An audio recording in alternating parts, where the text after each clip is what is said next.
जैसा कि आप लोगों ने अब तक की सारे बच्चों ने समझ लिया होगा कि आप लोग आज आईसीएसई बोर्ड का क्लास 10 और आईसीएसई बोर्ड क्लास 12 का रिजल्ट दोपहर में 3 बजे आ चुका है। बहुत से बच्चे थे जिनके पास मेरे पास मैसेज आ रहे थे कि सर मेरे हम लोग कितने नंबर आए, तो बताइए आगे क्या करें, स्ट्रीम कैसे चुने, क्योंकि जेई और नीट की तैयारियाँ शुरू होती हैं।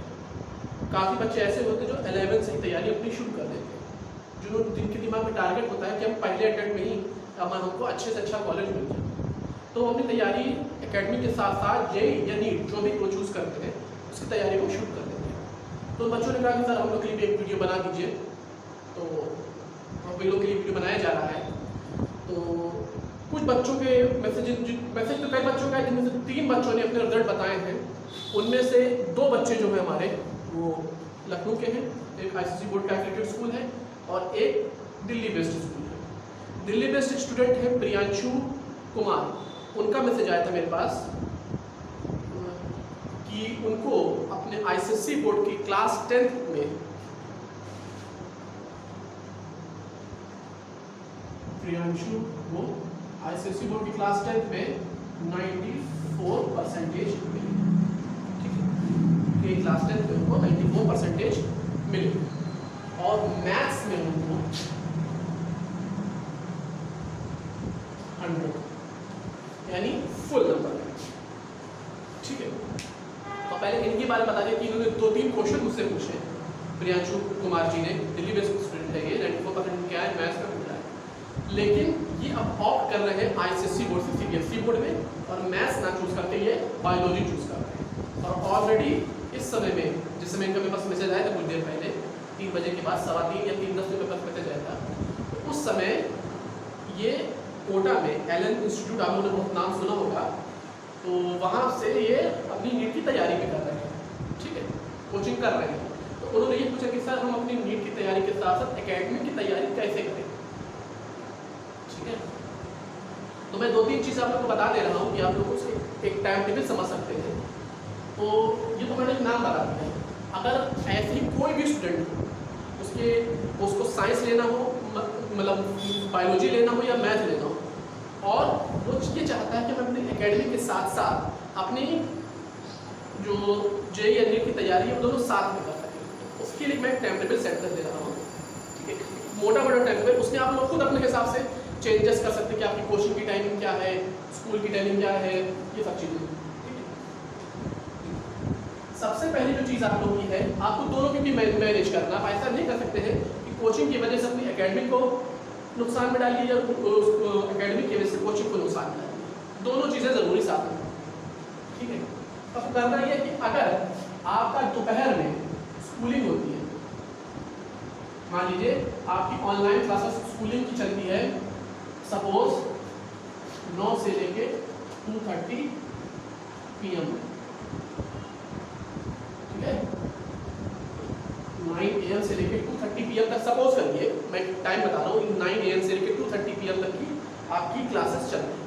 ठीक है, उसके बाद आप ट्राई कर सकते हैं कि 2:30 से 4 आप ब्रेक ले लीजिए, अपना उसमें खाना वाना खाना जो करना है, आराम करना है या स्कूल से घर आना, ये सब चीज़ कर लीजिए और फिर 4 बजे से आप अपनी कोचिंग शुरू कर सकते हैं। कोचिंग फॉर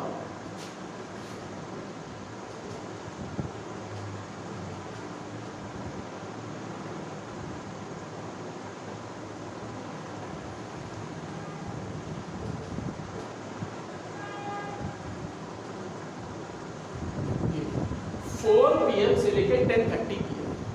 ठीक है, अब आप सोच रहे हो कि ये 4-10 की कौन सी कोचिंग चलती है। ठीक है, तो देखिए जो बड़े शहर, जब आप राजस्थान में चले जाइए, कोटा में चले जाइए, तो वहाँ जो इंस्टीट्यूट से पढ़ाया जाता है ना, वहाँ 2 शिफ्ट में क्लासेस चलती है। एक मॉर्निंग शिफ्ट क्लासेस चलती है जो जेईई नीट की तैयारी कराते हैं, और एक इवनिंग की क्लासेस चलती है। तो जो इवनिंग क्लासेस चलती है अक्सर वो 5-5, 6-6 घंटे चलते हैं लगातार, 2 घंटा फिजिक्स, 2 घंटा केमिस्ट्री, 2 घंटा बायोलॉजी, और आधे घंटे का ब्रेक उसमें मिलता है बीच में, 15-15 मिनट के 2-2 स्लॉट मिलते हैं। तो इस वजह से ये टाइमिंग कितनी रखी जा रही है। मान लीजिए आप दोपहर में आप 2 से लेकर 8:30 तक की या 12 से लेकर 6 तक की आपकी कोचिंग चल रही है। एक सपोज करें टाइमिंग आपकी है कि 12 से लेकर 6 तक की आपकी कोचिंग चल रही है, तो 6 बजे के बाद अपनी एकेडमी की तैयारी करिए 1-2 घंटे की ब्रेक के साथ। ठीक है, और सुबह जब उठिए सोने के बाद उस समय और स्कूलिंग से पहले आप अपनी जो भी कोचिंग में आपने पढ़ाई की थी उसका रिवीजन कर लीजिए, ठीक है, 24 घंटे में। और रही बात सोने की बात की, अब 12 बजे सो जाइए और 6 या 6:30 बजे उठ जाइए, तो 12 से 6 घंटा वो बचे कितने, 18 घंटे। 18 में से आप इस तरह कर लीजिए कि आप 8 घंटे दे दीजिए अपनी उसको JEE की तैयारी को, या 8.5 घंटे दे दीजिए उसको, और 9.5 घंटे दे दीजिए आप अपने एकेडमी की तैयारी।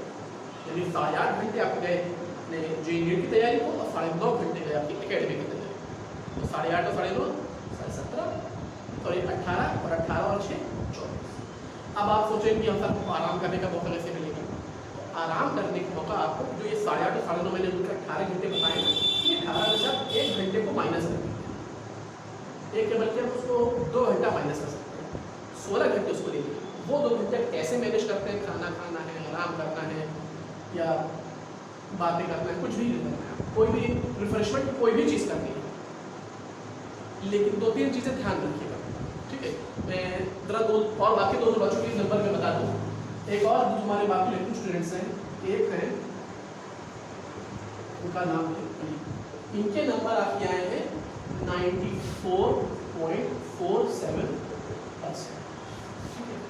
और एक स्टूडेंट है उनका मैं सब नाम भूल रहा हूँ, ठीक है, लेकिन उनके शायद 75 या 76% कुछ आए, वो भी लखनऊ के स्टूडेंट हैं, ठीक है। तो मैं क्या बता रहा था आप लोगों को, हाँ इसकी तैयारी का बता रहा था। तो जो आपको 2 घंटे अलग किए गए हैं, उन्हीं 2 घंटे में आप अपनी आराम करना है, खाना खाना है, जो भी करना है, दिन में अगर आपको 1 घंटा सोना है, जो भी करना है उसी 2 घंटे में आप कर लीजिए। तो बचते जो आप 16 घंटे, उन 16 घंटों में से 9 घंटे एकेडमिक के, 9 घंटे करें 8 घंटा एकेडमिक, 8 घंटा JEE, 8-8 घंटे दोनों को बांट, ठीक है। तो मेरा वीडियो अगर आप तक पहुँचेगा प्रियांशु कुमार जी, तो उस वीडियो में ध्यान से सुन लीजिएगा, चाहे आप हो, चाहे मिस्टर अली थे जिनके 94.47% आए थे, या कोई भी स्टूडेंट जिसका हाई स्कूल में, बेसिकली हाई स्कूल की बता रहा हूँ, इंटर के में भी बात बताता हूँ मैं, तो उनके लिए मैं बता रहा हूँ खासकर। अब उनका रिजल्ट निकल आया, ऑलरेडी 11th क्लास में उन्होंने शुरू कर दिया, लेकिन अब उनको और ध्यान से क्लासेस का टाइमिंग उनको बांटना पड़ेगा, ठीक है। 8 घंटे 16 घंटे तैयारी, 16 घंटे पढ़ाई, और बचे 8 घंटे से अब आपको सोना है सोइए, आराम करना आराम करिए, मोबाइल चलाना मोबाइल चलाइए, जो करना है वो आप लोग से। लेकिन इन 16 घंटों में मोबाइल अपना साइड में रखिए, और फिर वाइब्रेट करके नहीं, ऑफ करके आप चाहे तो घर में करके मम्मी पापा आपको दे दीजिए, ऑफ करके खुद ही आप कहीं रख दीजिए, लेकिन अपने आसपास मत रखिए, उस कमरे में तक मत रखिए जिस कमरे में आप बैठ के पढ़ो, अपने टेबल के आसपास, क्योंकि बार बार ध्यान उधर जाएगा, ठीक है। ये जो चीज़ें थी आप लोग को बेसिकली 10th के लिए बतानी थी। अब चीज़ आती है 12th के लिए। तो 12th के लिए जो आपको बताना था वो ये कि अब ये 10th के बाद तो आपको 11th 12th जो बच्चे दिए हैं उनके लिए पास जो मौका था वो ये है कि फॉर्म आया है, आप अटेंड करिए, ठीक है। बेसिकली आप लोग का कितने का जो पेपर आपका आता है उसमें से अगर आप देखिए, आप लोग ये तो सोचोगे कि हमको किस कॉलेज में एडमिशन लेना है, आपको ये भी पता है कि उस कॉलेज का कट ऑफ कितना जाता है, ठीक है। ठीक है, जब भी आप JEE का पेपर दीजिए तो अपने दिमाग में 2-3 कॉलेज पहले से सेट करके रखिए। ऐसा मत कि पेपर दे लीजिए, रिजल्ट आज उसके बाद सोचिए जैसा आपने लिखा इसमें लेंगे इसमें नहीं लेंगे ना। जब आप 11th पहुँचिए, ठीक है, 11th में पहुँचिए, अब 10th बनती है, जब 11th पहुँचिए तभी डिसाइड कर लीजिए आप कि आपको JEE और NEET जब 12th पास करके एडमिशन लेंगे तब किस कॉलेज में जाना पसंद है। एटलीस्ट 3 से 4 कॉलेज आप जरूर चूज करें। उससे फ़ायदा ये होगा कि आप क्लियर रहेंगे कि आपको कितने नंबर के लिए तैयारी करनी है। 750 में से अगर आपको 740 के लिए करनी है, 730 के लिए करनी है, 725 के लिए, 720 के लिए, कितने नंबर की तैयारी आपको करनी है। और आप ये अगर कॉलेज आप चूज़ नहीं किए होंगे ना, मान लीजिए आपके 750 में से, या मैं बता दूँ जब 750 का पेपर है उसमें आपको 700 नंबर आ गए, और बाद आपने सोचा कि भैया हमको तो चाहिए कोई कॉलेज आपका बहुत अच्छा कॉलेज है लखनऊ का, दिल्ली का, वो चाहिए, लेकिन उसमें कट ऑफ कितनी है 736, आपके कितने नंबर है 700 नंबर। तो पहले से ही सोच के रखिए कि पिछले साल कट ऑफ कितनी थी, उससे 10 से 12 नंबर मुझे ज़्यादा आना है, ठीक है। और अगर इंटर पास है तो और उस चीज़ में आप अपने रखिए, मान लीजिए कॉलेज उसकी कट ऑफ है 740, पेपर है 750 का, तो आप टारगेट करिए 745 प्लस आपको लाने हैं। ताकि अगर 2 या 3 नंबर इधर उधर दो तो आपको 740 से ऊपर आए। ठीक है, ये सारी देखिए रिजल्ट के क्राइटेरिया इस तरह सेट हुए हैं ना कि सीबीएसई ने अलग सिस्टम अपनाया, एसएससी ने अलग सिस्टम अपनाया, तो चीज़ें बहुत इधर उधर हो गई। तो इसलिए आप लोग जब भी तैयारी करिए अपने कंपटीशन लेवल के एग्जाम्स की, तो बहुत ध्यान से करिए, कोई भी चीज़ों का मगप मत करिए अपने लिए। ठीक है, और एक चीज़ आप लोगों को जो बतानी है सिलेबस के बारे में, 2 सेकंड का देखिए। सिलेबस के बाद जो बताना है ना, उसको आप लोग पहले नोट कर लें, फिलहाल कोई ज़रूरत नहीं है। ठीक है, इसमें क्या करना है हमको, सिलेबस को मैं बता रहा हूँ।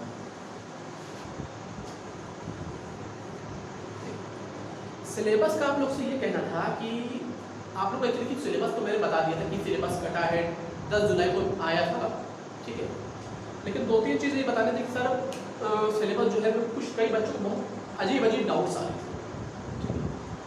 डाउट्स अजीब अजीब कहने का सेंस मेरा ये है कि बच्चे ये पूछते थे कि सर हमको ये मिल ही नहीं रहा कि ये मतलब चैप्टर करने हैं कि क्या हुआ है क्या नहीं है। आईसीएसई बोर्ड बच्चों को बहुत सारे डाउट्स थे, तो मैं सारे डाउट्स इस वीडियो में क्लियर करने की पूरी कोशिश करूँगा। फिर भी कोई डाउट रह जाती है, किसी भी वीडियो के कमेंट बॉक्स में से, किसी वीडियो कमेंट बॉक्स में मत छोड़िएगा अपना जो भी कोई है, किसी भी वीडियो कमेंट बॉक्स में आप अपना नाम, ठीक है, और किस वीडियो के लिए रिलेटेड क्वेश्चन है उस वीडियो की डेटेड आप डाल करके अपने क्वेश्चन को स्पेस के साथ अपने नाम के साथ जरूर भेजें, ताकि जब भी अगला वीडियो आएगा तो कमेंट बॉक्स में से देख करके आप लोग सवाल का जवाब दे दें। ठीक है, अब आते हैं सिलेबस में। सपोज कर लीजिए हमने एक सब्जेक्ट ले लिया है आपका बायोलॉजी।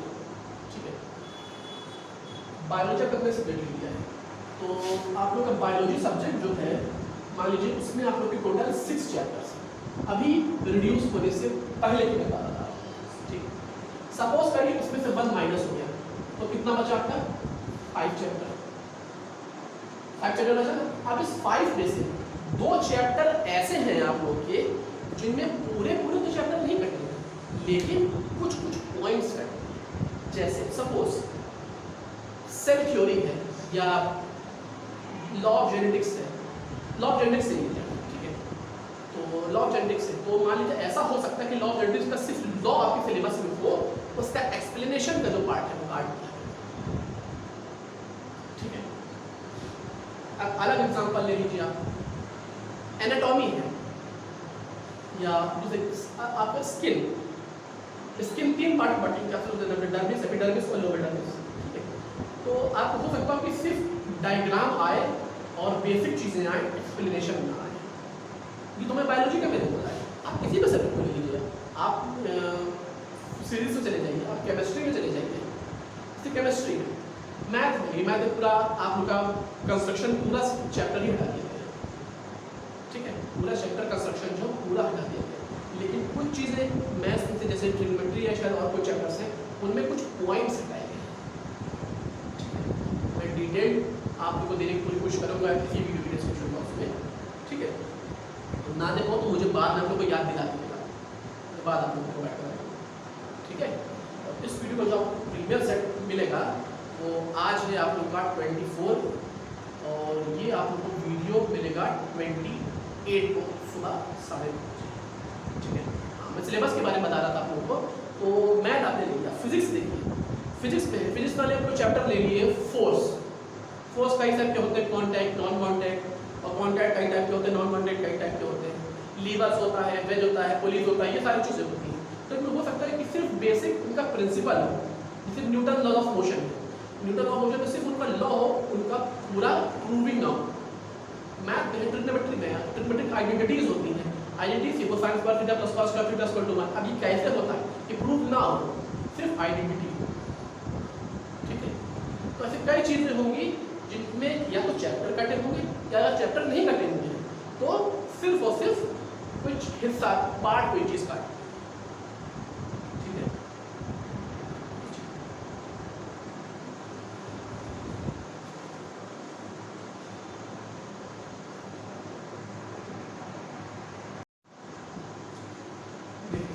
अभी भी जो चीज़ आपको बतानी है, लास्ट चीज़ में आपको बतानी है कि अब आगे आपको इस चैनल पे क्या मिलने वाला है। ठीक है बच्चों, ये भी बता दें सर आपका अभी फिलहाल हम लोग जो चैप्टर पढ़ा रहे हैं क्वाड्रेटिक क्वेश्चन पढ़ा रहे हैं, 2 से 3 लेक्चर में चैप्टर खत्म हो जाएगा। उसके बाद जो हम लोग शुरू करने वाले हैं, उम्मीद करते हैं कि आप लोगों के दिमाग में जो भी सिलेबस से रिलेटेड डाउट्स होंगी वो दूर हो गई होंगी। अभी भी फिर भी कोई डाउट्स अगर हो आप लोग पूछ सकते हैं। इसके बाद हम लोग जो चैप्टर शुरू करने वाले हैं हम लोग केमिस्ट्री की शुरुआत करेंगे, और उसमें सबसे पहले जो चैप्टर पढ़ाया जाएगा वो है acid, base and salt. Acid, base and salt. और इसके बाद जो चैप्टर रहेगा वो आप लोग का रहेगा मोल concept and stoichiometry. Mole concept and stoichiometry ये ठीक है। और इसके बाद देखिए क्या आता है आपको। ठीक है तो पहला चैप्टर जो आप लोग का शुरू किया जाएगा एसिड, बेसिस एंड सॉल्ट।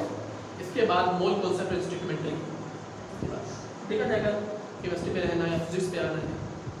ठीक है यही चीज़ें थी जो आप लोग से आज के लिए वीडियो में डिस्कस करनी थी। और आपको कोई भी अगर डाउट्स हो अभी भी तो आप लोग पूछ सकते हैं। चैनल को सब्सक्राइब करना मत भूलिएगा, सब्सक्राइब कर दिएगा, बेल आइकन में जरूर क्लिक कर दीजिएगा। वीडियो अच्छा लगे तो लाइक, शेयर और कमेंट जरूर करिएगा। Thank you, bye. और फिर से आखिर में जितने बच्चों के रिजल्ट्स अच्छे आए वो बहुत बहुत कांग्रेचुलेशंस। आप लोग तैयारी अच्छे से करते रहेंगे, और जिनके थोड़े से भी कम नंबर आए उन लोग को निराश होने की या मायूस होने की ज़रूरत नहीं, परेशान होने की ज़रूरत नहीं है। ये रिजल्ट जो होते हैं ये महज आपकी एक्चुअल कैपेबिलिटी को कभी डिफाइन नहीं करते। ठीक है आपकी एक्चुअल कैपेबिलिटी को कभी डिफाइन नहीं करते। अगर रिजल्ट की एक्चुअल कैपेबिलिटी को डिफाइन करते, आप लोगों ने 3 इडियट्स फिल्म तो देखी होगी, उसमें आखिर में आमिर खान विक्रम क्या बोलते हैं, नंबर लाने की ज़रूरत नहीं, एक्सेलेंट बनने से अच्छा है ना नॉलेज हासिल है। जितना हो सके नॉलेज हासिल करें। आपने स्टार्ट में देखा जब बचपन में उनका सीन दिखाते हैं तो वो अपने जिस घर में वो काम करते हैं उसी घर के लोग बच्चे के कपड़े पहन के किसी भी क्लास में जाके बैठ जाते हैं, उसको कहते हैं नॉलेज। तो नंबर जो होते हैं, अगर आपके कम नंबर आ गए, मान लीजिए जिस बार आपके 68, 67, 69, 70 आ गए, आपके नंबर अच्छे नहीं आए हाई स्कूल में तो नो प्रॉब्लम, आपको फौरन तो जी करने का पेपर देना नहीं। आप 11 में तैयारी करिए, 12 में और अच्छी तैयारी करिए, 12 में लाइए 85%, फिर दीजिए तैयारी। जे की जो फॉर्म भरे जाते हैं वो 10 के बाद तो भरे नहीं जाते हैं, 12 के बाद भरे जाते हैं। और 75% आपको 12 प्रैक्टिस चाहिए, 12 की तैयारी अच्छे से करिए। ठीक है, थैंक यू।